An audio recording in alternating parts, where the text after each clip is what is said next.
ga yanzu kai bawo ne da ni na baka aikin nan ba za ka yi. Ta yaya na zama bawanka? Saboda ina mai gidanka mahauci ne. Abinda yasa in na maka kira na baka ratayawa za ka yi.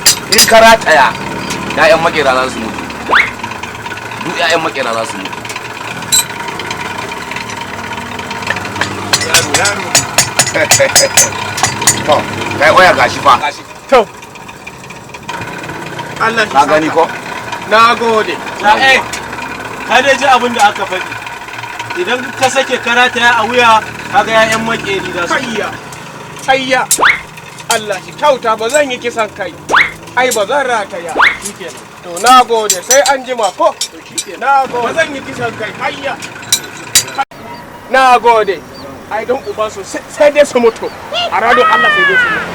Sai na